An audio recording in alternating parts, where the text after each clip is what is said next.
Hello guys, welcome back to Top Wisdom. Today's chapter is about team performance and conflict management, which is one of the easiest chapters on business studies. By the way, this is grade 12 business studies lesson. So, I want you to listen carefully and write down the key points. And remember, education is a key to success. So now, we are going to begin by explaining terms and definition. I'm going to explain each and every term and definition. So you better listen because I'm not going to write this down. It's very straightforward, but remember them. Listen carefully so that you can remember. These are the keywords. Terms. I'm going to say a term and a definition. Team. Group of people who work together to achieve a common goal. Obviously, a team is a group of people. Conflict is a disagreement of opinion in a workplace. Task or work. Tasks that you get at school. Activity, function performed by an individual or a team members. Teamwork, interaction with team members to achieve a common goal. Team dynamics, a way in which team members work together in a group. Forming, team members get to know each other and accept their roles in the team. Storming, team members confront each other with different ideas. Norming, team members accept each other and set a common goal and values for the team. Performance, an accomplished task measured against preset known standards. Adjourning, team members have to leave a team after completing of the task. Team dynamic theories assist to allocate tasks according to the roles and individual members. Grievances, a formal complaint laid by an employee when he or she feels that he or she has been ill-treated by an employee. Cooperation, willingness to cooperate in the team to achieve objectives. Mutual, two people share the same feeling. Commitment, keeping to a promise and arrangement or course. Accountability, when someone is held responsible for his or her action.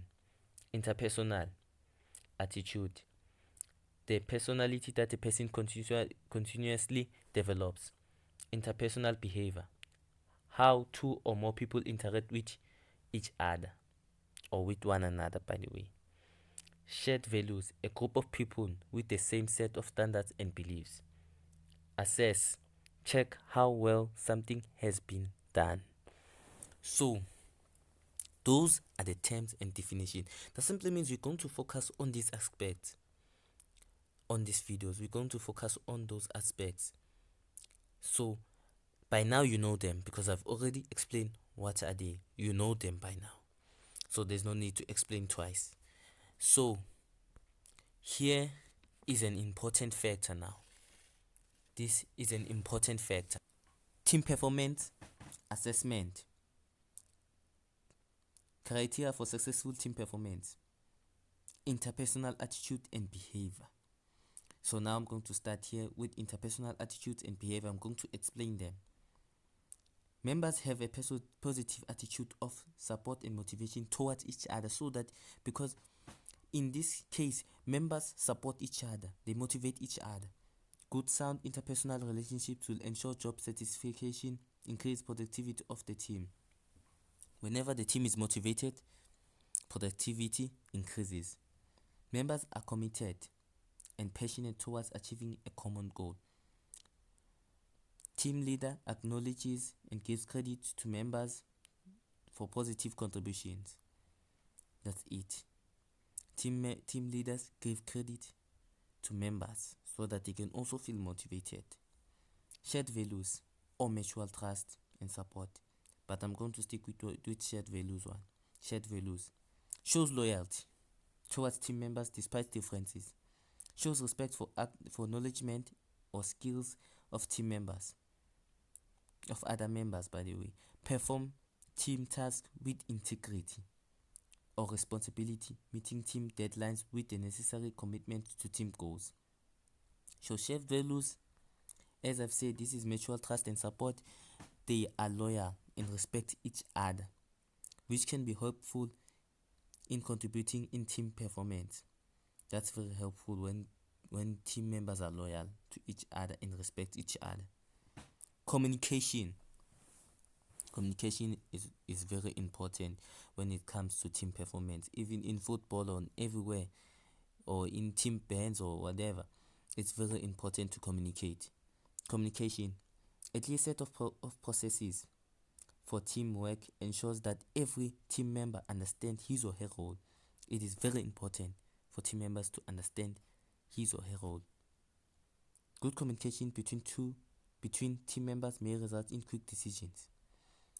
Whenever there's a good communication in the team, quick decisions have to be taken because we agree with each other quickly and we also respect each other. Remember that. Quality feedback improves the morale of the team. Honest discussion leads to effective solutions of the problems. So being honest is one of the best ways to improve the team. Whenever there's a liar in the team might fall because we might manipulate each other or mislead each other. Cooperation or collaboration. Clearly defined realistic goals are set so that all members know exactly what is to be accomplished. Realistic goals are set, so there are goals there. So when there are goals there, it's like we have planned. Someone who has a plan is better than someone who doesn't have a plan. So that's the way that could contribute to team performance. All members take part in decision making. That's really an advantage for members because now they can feel like they are part of the team rather than being led or being told what to do every time. Willingness to cooperate as a unit to achieve team objectives. Cooperate with management to achieve team and business objectives. That's it. Those are the important ones. That's it. I've explained each and every one of them. Those might appear on exams, so watch out. Because when I was writing on my metric days, they did appear. So I don't know now because now it's 2022. So yeah, but make sure you know them in the head. You know them. So now I'm going to another one. Characteristics of successful team performance. Successful team shares a common goal, as team members are part of the process of setting goals for the group. So team members are also involved in setting goals. So everybody is involved. Everybody comes with their ideas so that they can feel involved. They can feel important. There is a climate of respect, trust, and honesty. I've talked enough about respect, that it's important we respect each other on the team. Share a set of team values and implement group decisions. Successful teams have sound intra-team relations. So that's it. That's it about characteristics of successful team performance. There is a climate of respect. Remember that one you shouldn't get wrong. You should remember it, that there's respect in team performance. And they share a common goal. And there are values set for the team. This could be helpful for the team because now there are goals and we have planned. Successful team have a sound inter-team relations, so that it, and teams pay attention to the needs of individual team members, and so that everybody could feel important in the team. So remember those ones. Now we are going to another part now. The stages of team of team development. They are forming, storming, norming, performing, and mourning or adjourning. But I would stick with the morning one because it's really easy. It's morning. So I'm repeating them again: forming, storming, norming, performing, and mourning. So by now you know them. Just know it's forming, storming, norming, performing, and mourning or adjourning. So I've written them down as fan PS so that I could remember them. It's much more easier when I write fan PS because it's easier. It's very easier because I know F stands for forming, A stands for at joining or morning, then N stands for norming, and P stands for performing, and S stands for storming. That's it. So without wasting any time, let me go to the description of each stage of the team development. Forming stage.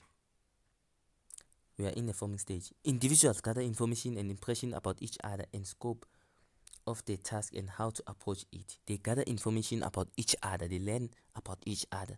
Teams are comfortable and polite with each other during this stage. So teams are comfortable. It says for itself here. Teams are comfortable and polite to each other. So they respect each other. In this case, this chapter is all about respect. People focus on being busy with routines such as team organizations. So that's it. We are going to storming now. Teams go through a period of unease or conflict after formation. So storming, it says for itself, the word storming, you can see now, you can see that now it's about to get bad. So this is the period where there is conflict, people don't get along with each other. So just remember that. That's storming. Different ideas from team members will compete for consideration. There's competition and there's conflict. Remember that. Competition, conflict. When you talk about storming, competition and conflict. When you remember those two words, you'll remember everything that I've told you, that I'm telling you now. Team members open up to each other and confront each other's ideas.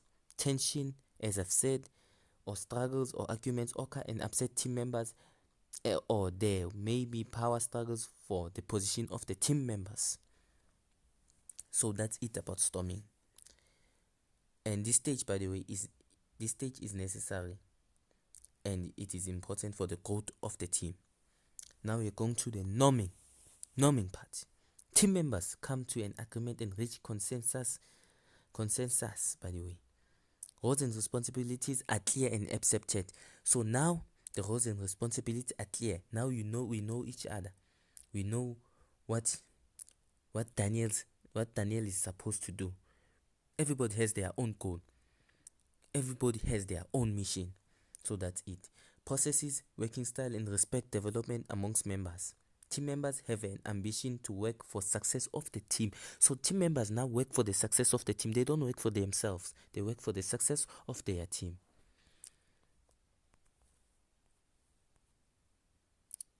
So we are going to the performing stage now. It says for itself, performing stage. Working as a team towards a goal. Now we are working towards a goal. Team members are aware of the strategies and aims of the team. Now we are working towards, as I've said, we are working towards a goal. So now we are aware what we are supposed to do. They have directions without interference from the leader. This is also about football. In football, the coach just says the tactics. You have seen, if you're a football fan, you know this. The coach says the tactics and everything and explains what the team has to do. Now, when you get inside the pitch, you know what to do. There's no need for the coach to tell you. Yes, the coach might interfere, but it's not that much that you need the guidance of the coach, because the coach already told you what to do. Processes and structures are set, as I've said. Leaders delegate and oversee the processes and procedures. I'm done with this stage. Now I'm going to the morning stage or at joining stage. The focus is on the completion of the task. Now we are trying to complete the task and end the project. Backing up the team may be traumatic, as team members may find it difficult to perform as individuals once again. All tasks need to be completed before the team finally dissolves. That's it. That's all you need to know about morning stage. Now we are going to the importance of team dynamic theories in improving team performance. Importance of team dynamic theories. Team dynamic theories explain how effective teams work. They explain how effective teams. I want you to write this down. Just write team dynamic theories and make a bullet point and say how effective teams work so that you can remember it. Businesses are able to allocate tasks according to the roles of team members.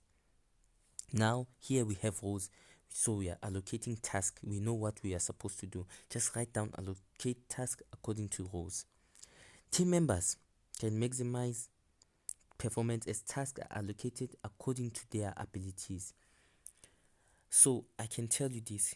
Write down tasks allocated according to their abilities. Remember here, the aim is to know the key points. You cannot remember everything I told you. That's impossible. That's impossible. It's really impossible. Unless you are a genius. That's really, you have an IQ of 256, then yeah, you can remember everything I told you. But now just remember the key points. Team members with similar strengths may compete for team tasks. That's an advantage for the team, because the team will improve when team members compete. So they're competing for team tasks or responsibilities that best suit their abilities. Conflict may be minimized when team members perform different roles. So when team members have different roles, there's less conflict because everybody has their roles, so everybody feels like they are contributing to the team. So now we're going to number 5, which is the obvious one.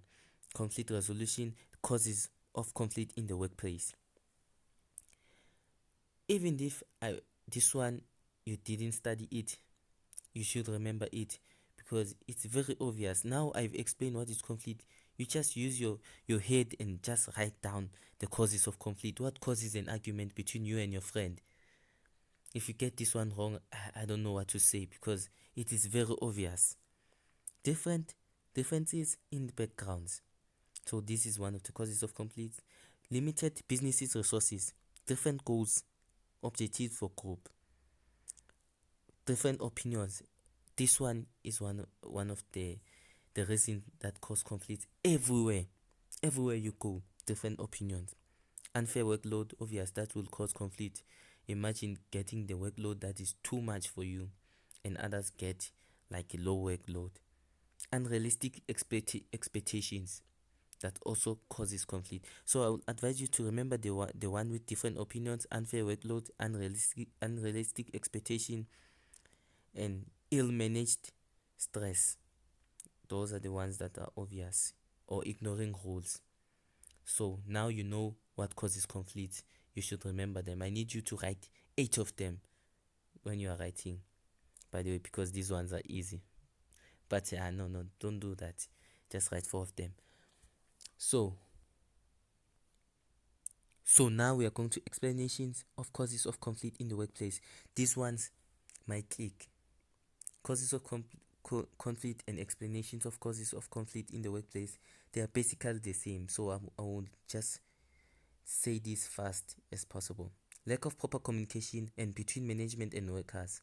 Lack of proper communication can cause conflict. Ignoring rules, as I've said, may result in disagreement and conflict. Management and workers may have different personalities and background. Different personalities also cause conflict everywhere you go. Even you, with your friends, it causes conflict.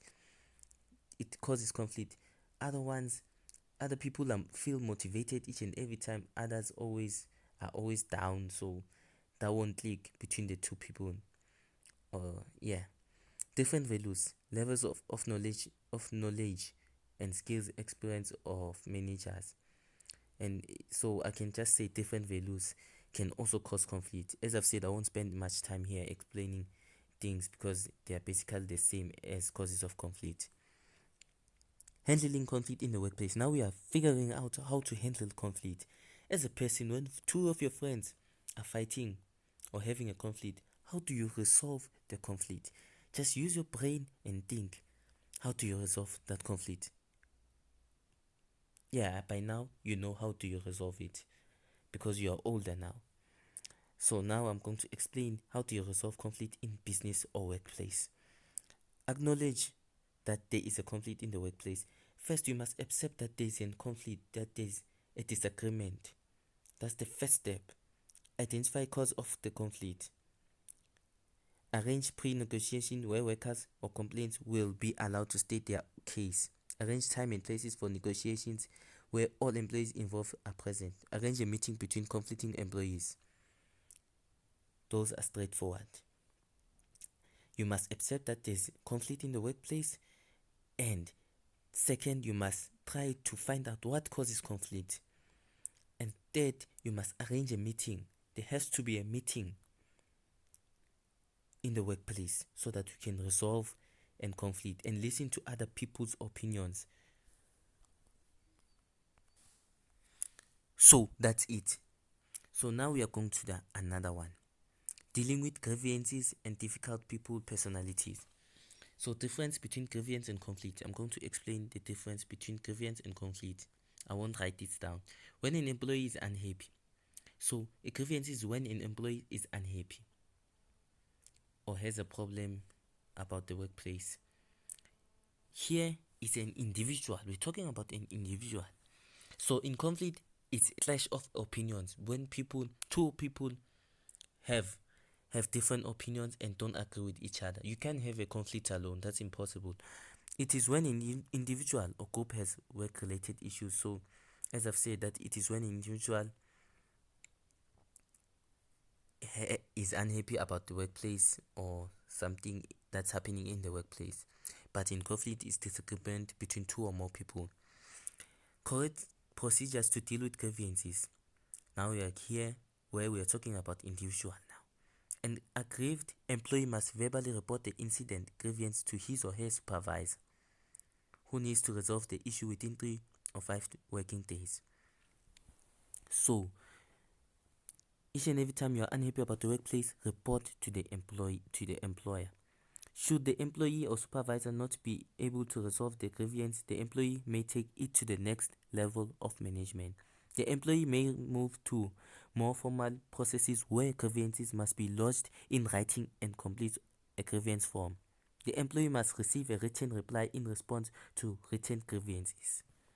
So that's it about grievances. It is an individual who's unhappy about the workplace. So the only way to solve this issue, let's say you are unhappy here about in the working place, you should report to the supervisor.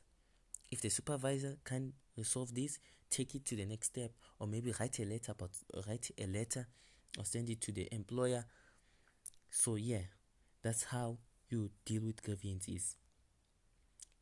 And letters are formal, by the way. So that's how you deal with grievances in the workplace. And also, should the employee not be satisfied, then he or she could refer the matter to the highest level of management, as I've said. Types of difficult personalities: complainer, indecisive, over agree, negative, expert, quiet. Now we are dealing with personalities now. We are dealing with personalities. You know that there are different types of personalities. So I'm going to tell you how do you deal with types of personalities. Types of personalities. Complainer. Strategies to deal with personality. Listen to the complaints but do not acknowledge them. Interrupt the situation and move to the problem solving processes. So you must listen to them and do not take them in the head, or do not actually listen to them and try to understand them, because they are always complaining anyway. Indecisiveness. Guide them through alternatives. Stay in control and emphasize the importance of making decisions. Over agree.